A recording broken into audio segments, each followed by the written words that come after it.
Hi, my name is Ross Brink. I'm a Minnesota Green Corps member. I'm currently working with the Crow-Wing Soil and Water Conservation District, and I'm here today to talk to you about invasive terrestrial plants.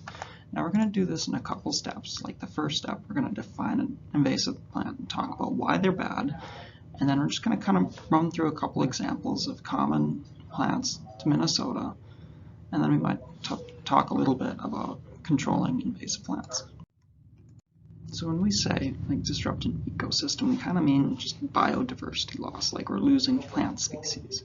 Because when this invasive plant comes in and just kind of takes over the local environment, there's less room for native vegetation to thrive, really. So when an invasive plant species takes over a plot of land, insects with plant-specific diets might find their necessary plants just disappearing or gone. And when they can't find those plants, there's a smaller population of insects. That just kind of trickles up the food chain. There's less birds to eat those insects. There's less things to eat those birds. And just kind of this process of trying to control invasive plants just ends up costing Minnesota millions every year. Now we're going to look at 4 different just common Minnesota plants. We're going to look at common tansy, purple loosestrife, wild parsnip, and European buckthorn. And for each of these, we're going to just kind of take a look at their defining characteristics, their flowers, their stem, their leaves, that kind of thing. So we're going to start with common tansy. When you look at the stem, it's a single stalk that just goes way up high. It has range in color from purple to red, and it has alternate branches just going up the stem. Now, if we look at the leaves, it has a fern-like appearance. And the leaves near the stalk are larger than the ones towards the edges, and the same things up the plant too. The bottom of the plant's going to have bigger leaves, and there's going to be smaller ones up near the top. Now the flowers are going to be bright yellow and just almost daisy-like discs that are up to half an inch wide. It'll bloom July through October, and the flowers will develop into a dense flat top cluster at the top. The seeds are going to be brown and just small and dispersed by wind and water. Each plant will produce over 50,000 seeds per year, and that's really kind of the key here, because it produces so many seeds so it can spread. Next on our list of invasive plants is going to be purple loosestrife. It grows in wetlands, really. It grows to 3 to 7 feet tall. And again, it just crowds out native vegetation. There isn't insects or birds or bees that really take advantage of it. The plant does great, but that's about it. Now, if we look at the stem, it's going to be stiff and kind of square-shaped, but it's not going to be a square. It's going to have sides. It can have up to 6 sides, I think. Leaves are narrow and smooth. They're stalkless, so that means the leaf just comes straight out of the stem. There's no thin bit to it. Now, if we look at the flowers are gorgeous, but they're purple-pink flowers that bloom in tall spikes for most of the summer months.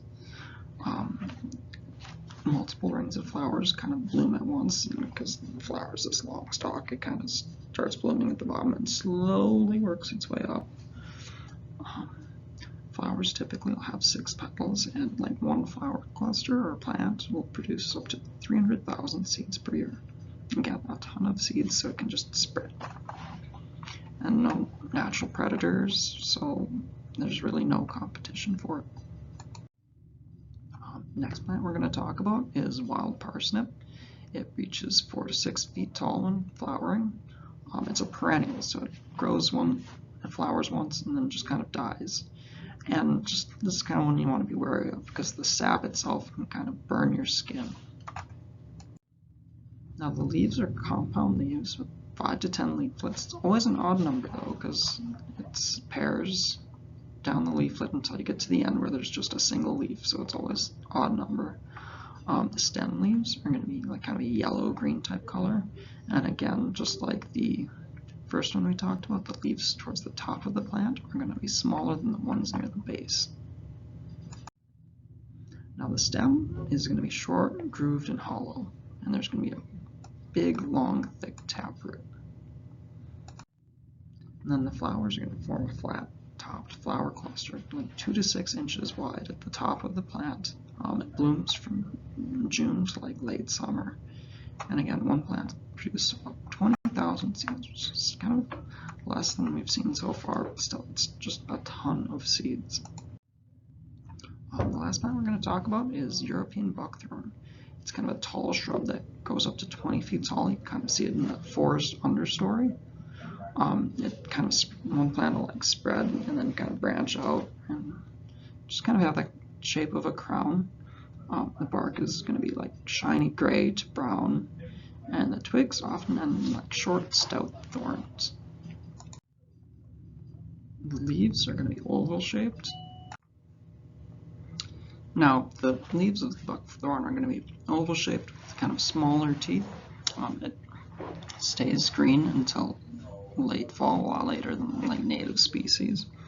And like when it's dense thicket at the bottom of the forest, it outcompetes like native plants for sunlight. Like it'll prevent like the trees that are up in the canopy from getting enough light, so they don't really get established. The fruit is just kind of clusters of black berries. Fruits contain like 3 to 4 seeds that are viable up to like 5 years in the soil. And some birds just love the fruit and just spread the seeds, and that's kind of the main driver of how buckthorn spreads. It's just through birds. But again, buckthorn doesn't have a lot of insects that really thrive on it. So like parent birds are hunting buckthorn thickets or certain other invasive shrubs for nesting food, they could be just wasting their time and energy because there is no insects there. So if the near nest vegetation is very buckthorn heavy, for instance, the parents must fly further and work harder at getting food for their chicks. So like if you have a region with that, it'll just support fewer birds and fewer songbirds. It's kind of the trend we've been seeing, because it's that biodiversity loss. Now, we can control invasive species, it costs a lot of money. Most common methods are just kind of suffocation, mechanical, and chemical. So mechanical is kind of pretty straightforward. It's you pull the plant from the ground, you cut the stem, or you can even do like prescribed burning. It's just like physical ways to destroy the plant. Chemical ways is usually like a glycophosphate herbicide. Like Roundup is pretty common.